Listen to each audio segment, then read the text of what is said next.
Anda tidak pernah bisa benar-benar menjadi bukan diri Anda. Anda boleh secara budaya Anda melakukan urbanisasi, secara filosofi Anda mengalami konversi dan seterusnya, tapi Anda tetap tidak bisa menjadi orang yang selain yang Allah tentukan. Kan begitu. Jadi orang Suriname, Jawa yang guru ke sana menjadi buruh tebu abad 17-18, itu meskipun tidak pernah pulang ke Pulau Jawa, mereka tetap orang Jawa dan mereka justru sangat menghargai nilai-nilai Jawa. Itu satu. Meskipun pasti terjadi distorsi kultural gitu ya, bahasanya juga tidak semelibis orang Jawa asli. Nomor dua, ini tolong bagi teman-teman yang bukan Jawa jangan dipikir ini Jawa sentris ya. Keistimewaan orang Nusantara ini, aduh salah meneh. Nek Indonesia gaenan Londo, nek Nusantara anggo wong Sundara setuju, nek Indonesia iki kaya ngene iki. Ngomong wis pokoke katulistiwa, nah ya katulistiwa. Saya ingin cerita nambahin Mas Edot gini. Jadi keistimewaan bangsa Anda itu sebenarnya bukan bangsa tapi persatuan bangsa-bangsa. Anda ini sebenarnya United Nation of Katulistiwa gitu ya. Jadi Madura itu memenuhi syarat untuk jadi sebuah bangsa, bukan hanya suku. Juga yang lain-lain, Sunda, Betawi, Bugis, Sasak, Dayak, semua itu bangsa. Sehingga kalau kita menjadikan itu suku, sebenarnya kita rugi luar biasa, rugi sejarah dan rugi nilai. Tapi oke, tidak usah kita perpanjang untuk kali ini. Yang ingin saya katakan sama Anda adalah keistimewaan bangsa-bangsa kita itu tidak sekolah pun mereka punya mindset filosofi hidup yang jelas. Dan itu baku. Jadi misalnya saya pernah cerita di Maiyah kalau nggak salah, ada teman dari Bosnia yang kerja di Padang Panjang, Bukit Tinggi. Dia cuma kerja jadi penjaga perpustakaan, wongnya gede ganteng, nom, neng gelem urip neng desa kaya ngono kuwi. Dan saya tanya kenapa, dia bilang, "Loh, saya di sini ini merasa hidup benar karena setiap orang yang saya temui itu membawakan ke saya nilai-nilai kehidupan yang tidak bisa saya temukan di Bosnia." Jadi kalau orang mau orang Padang, orang Minang, orang Palembang, orang Jawa, orang Sunda itu dasar-dasar ilmu hidup itu punya. Jadi jadi ilmu sangkan paran, dulu ada Tuhan, besok-besok kita ke Tuhan lagi namanya akhirat. Bahwa kalau orang berbuat jahat nanti akan kualat dan seterusnya, ada ngunduh waing pakarti, becik ketiti Allah ketoro, Gusti Allah rasare. Itu menjadi ilmu standarnya bangsa kita. Meskipun di suku di bangsa yang non Jawa mungkin bahasanya berbeda, tapi kita semua punya. Sementara kalau Anda ke Eropa, apa di Bosnia, Serbia, Bulgaria, Armenia, Rumania, itu harus orang terpelajar tingkat tinggi yang memiliki mindset nilai kehidupan. Kalau di sini tukang becak iki kok jak omong-omongan filsafat ya ampuh. Wes tenan kuwi. Nah, itu yang membuat kita survive terus dalam keadaan sehancur apapun negara kita. Jadi sebenarnya rakyat Indonesia itu tidak terlawan. Jadi Anda nanti kalau pulang iseng-iseng nganggur, Anda browsing Karsimex. Karsimex ya, Karsimex. Itu grup campuran negro Jawa tapi membawakan lagu-lagu Jawa. Nyenengke, jogetnya ya Jawa, negro tapi suaranya suara Afrika ning joget Jawa. Kiai Kanjeng pernah pentas sama orang negro yang di Suriname yang sangat mencintai budaya Jawa, yang berpakaian persis seperti orang Jawa dan bertekad nanti kalau mati dia sudah sediakan kain kafannya itu jarik Jawa gitu. Dan kemana-mana Kiai Kanjeng pergi dia selalu ikut nyanyi. Padahal dia orang negro. Anda tahu orang negro dahsyat suaranya gitu. Tapi dia jogetnya ya Jawa. Jadi kalau Jawa Anda tinggalkan, Sunda Anda tinggalkan, Madura Anda tinggalkan, itu sebodoh-bodohnya bangsa. Karena Indonesia itu enggak ada. Indonesia itu kan cuma gado-gado. Gado-gado ini dipisah. Kubise kok deleke kene, lontonge kok seleke piring dhewe, kacange wis bareng kok bisa iki lontong, iki kacang, iki kubis dan seterusnya. Indonesia ini gado-gado ini ndi? Gado-gado itu tidak ada. Indonesia itu tidak ada. Yang ada itu Madura, Jawa, Sunda, Bugis, Mandar, Minang, dan seterusnya. Indonesia itu cuman nama kesepakatan untuk manajemen bareng-bareng gitu toh. Tapi Indonesia sebagai kebudayaan tidak ada. Wong buktinya gado-gado begitu kok bisa-bisa unsure gado-gadone hilang kok. Gitu loh teman sekalian. Dan ternyata orang bangsa kita ini mau ndak pernah ke Pulau Jawa, ndak pernah ke Kalimantan, ndak pernah ke yang disebut Indonesia ini, tetap ketorong nek kayak wong kene. Carane gawe jaket, carane ndelok wong, nesuan dilirik ngono, lirik. Banting ngono. Nah, itu sama tetap sama Mas. Dan itu mau sudah di Korea 15 tahun ngono wong Vietnam simpangan ngelirik ngono. Lirik. Nesu tenan banting buak mati mlebu kunjara. Mlebu kunjara sisuke ilang saka kunjara. Coba cah edan kok cah Indonesia. Begitu masuk penjara, koncone dihubungi, piye carane koncone ngirim roti. Di dalam roti itu isinya benang kecil itu. Terus benangnya sekian puluh meter, sebagai sak roti kan cukup. Wes terus benangnya diulur ke jendela kunjara dhuwur diulur set. Terus bocah-bocah sing ning njaba siap tampar gede, terus benangnya nggo nalin tampar ditarik mundur seret. Akhirnya mudun saka tampar kuwi. Wong Korea ora paham. Kok bisa lari dari sini?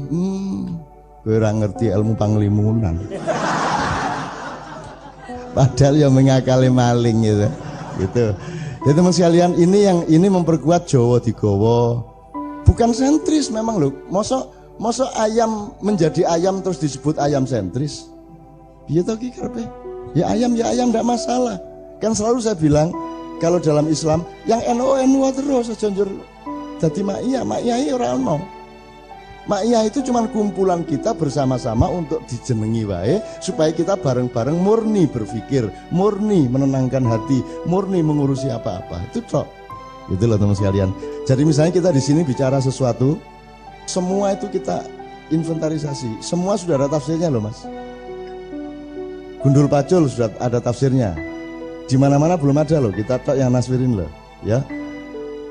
Daya teko wis, ande-ande lumut wis, semut-semut ireng wis. Semua sudah kita tafsirkan loh. Ilir-ilir wis kedien. Dan itu tafsirnya sangat serius. Ternyata tafsirnya menyangkut sesuatu yang sangat besar yang merupakan kunci kesalahan bangsa-bangsa kita sekarang ini. Gitu. Jadi muga-muga ini tenang sok-sok nek kowe wis ora ana, kowe wis karo Gusti Allah wis dikon mendhuwur, mukswa ya to, ndelok anak putumu tenang wis kok warisi nilai-nilai yang lebih fix daripada yang mereka pelajari di sekolah. Karena sekolahan kita bukanlah milik kita dan bukan berasal usul dari peradaban kita. Saya tidak nyalain sekolah, tetap sekolah yang tujuannya nyeneng ke ibumu karo bapakmu. Nah gitu loh, itu lebih cepet loh skripsi ini Mas. Bener loh Mas. Nek niatmu golek ilmu, ora dadi. Nek niatmu nyeneng ke ibu, bapak, cepet dadine. Jadi tolong dirubah ideologi sekolahnya ya. Gitu ya.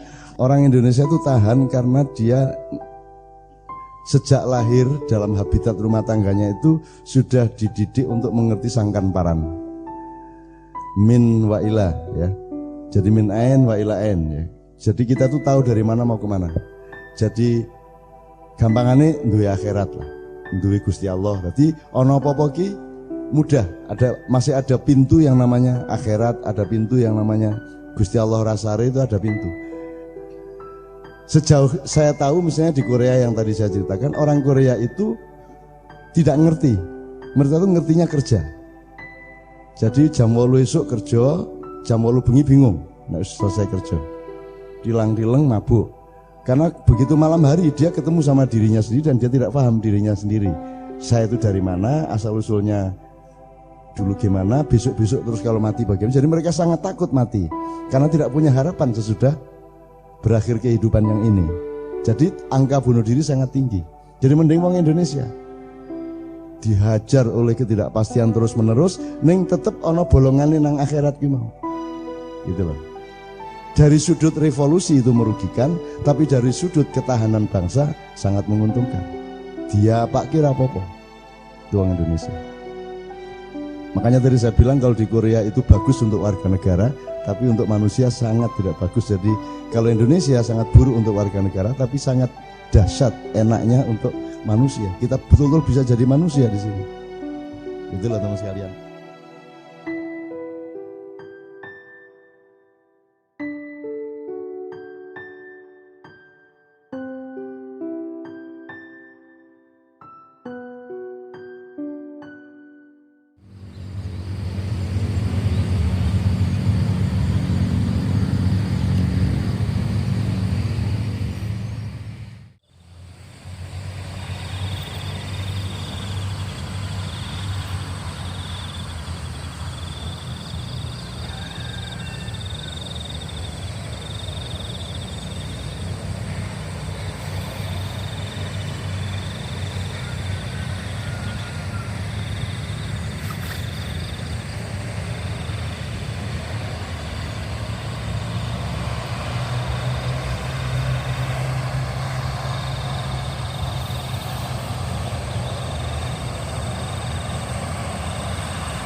Assalamualaikum, selamat datang di Peweling Ma'iyah.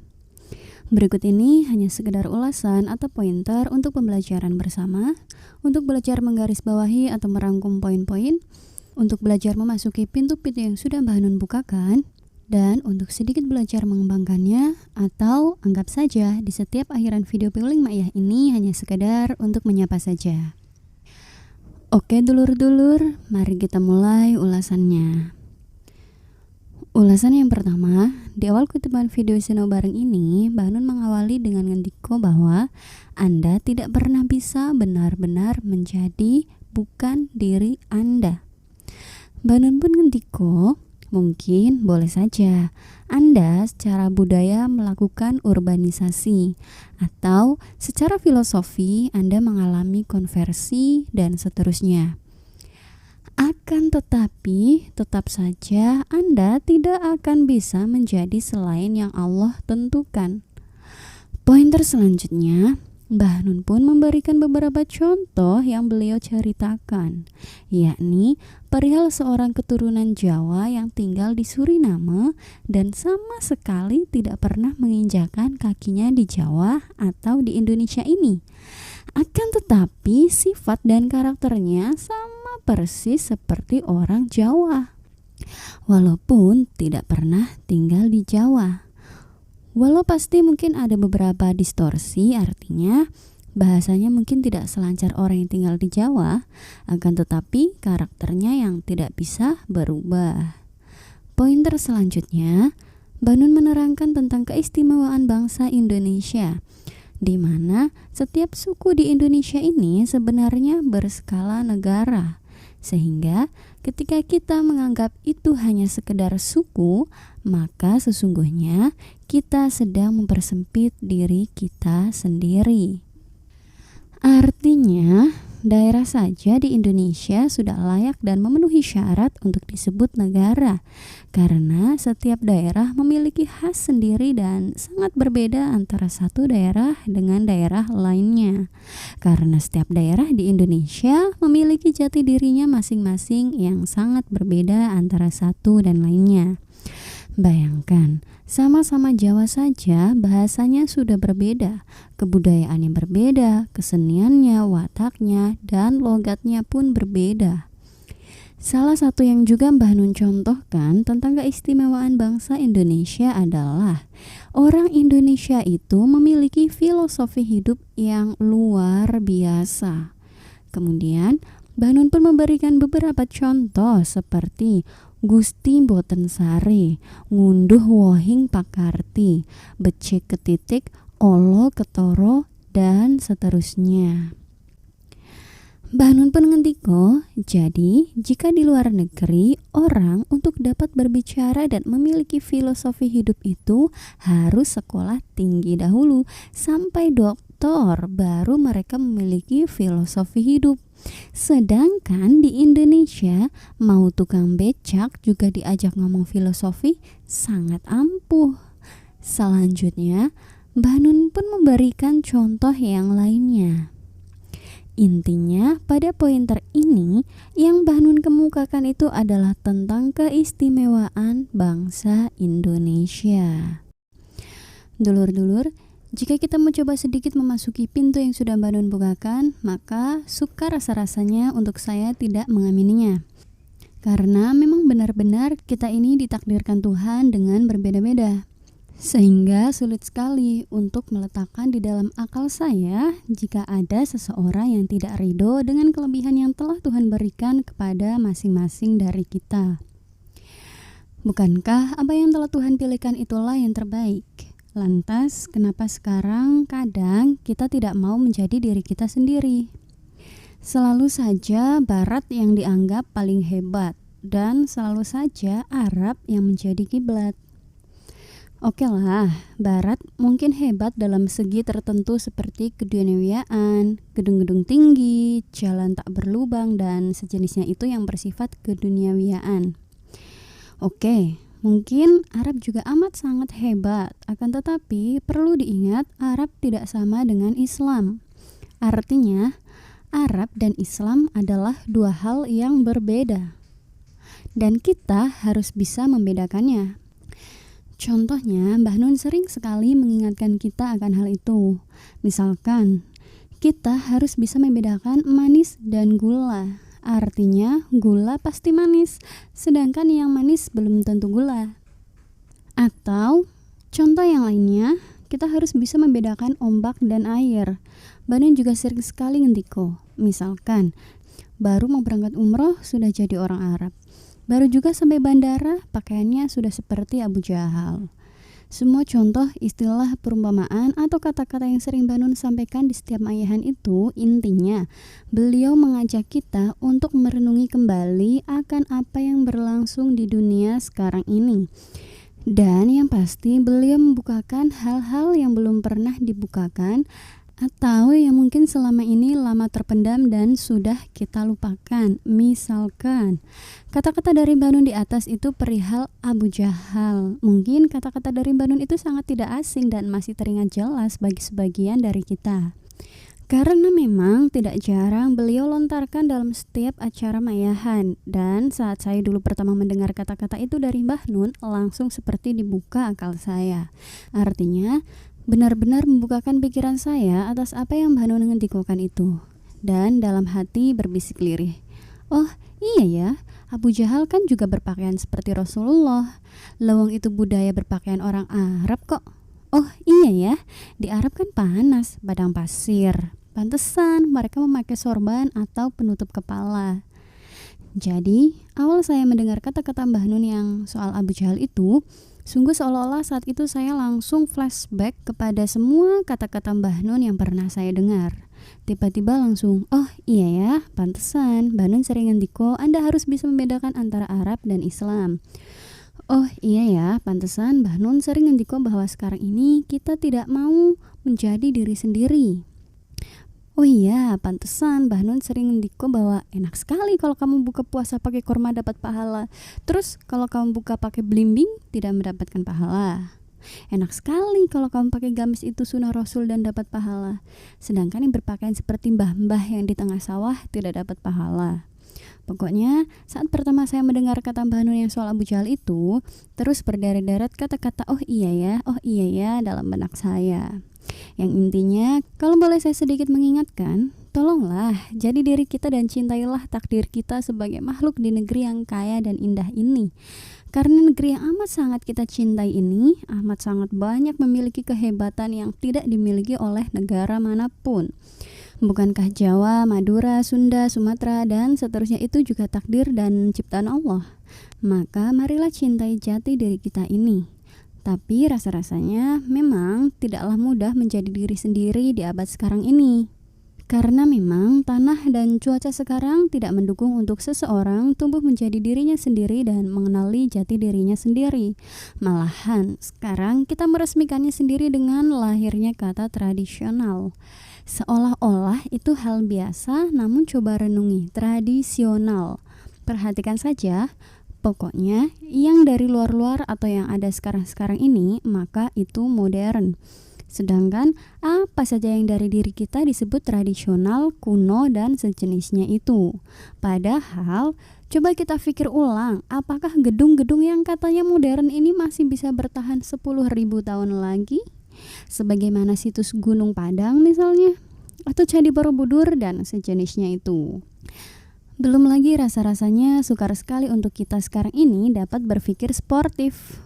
Misalkan Borobudur kita memandangnya dengan tidak jujur dan tidak sportif. Masa iya arca, patung, atau ukiran-ukiran pada Borobudur kita berpikirnya itu adalah pahatan? Iya, masa pahatan bisa sepresisi itu, sekonsisten itu? Sulit untuk saya pahami kalau itu adalah pahatan. Oke lah, baik, sekarang anggap saja iya, itu hasil dari pahatan.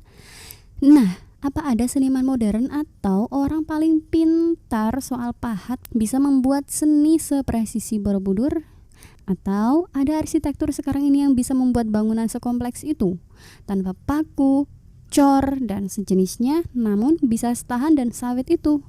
Saya kira rasa-rasanya tidak ada. Atau begini saja, sudah, katakanlah itu memang pahatan. Adakah mesin CNC abad modern ini yang bisa membuat persis seperti Borobudur? Dan masih banyak lagi contohnya. Intinya, berikut itu hanya contoh saja untuk kita belajar memasuki pintu yang sudah Mbak Nun bukakan dan sedikit mengembangkannya untuk pembelajaran bersama. Bahwasannya di dalam darah kita ini mengalir gen ekologi dari kakek nenek moyang yang luar biasa hebatnya, sehingga tidak bisa kita tidak menjadi diri kita sendiri. Oke dulur-dulur, sampai di sini dulu ya ulasan atau pointernya. Sebenarnya ada begitu banyak hal yang dapat kita pelajari bersama dari kutipan Seno bareng Mbah Nun pada video ini. Ulasan, pointer, atau rangkuman yang saya ungkapkan itu hanya sedikit gambaran saja. Dan semua yang saya ungkapkan itu bukanlah sebuah kebenaran. Hanya saja semoga dapat sedikit menambah referensi. Mohon maaf atas semua kelemahan sudut pandang saya. Matur suwun dan sehat selalu saudaraku. Wassalamualaikum.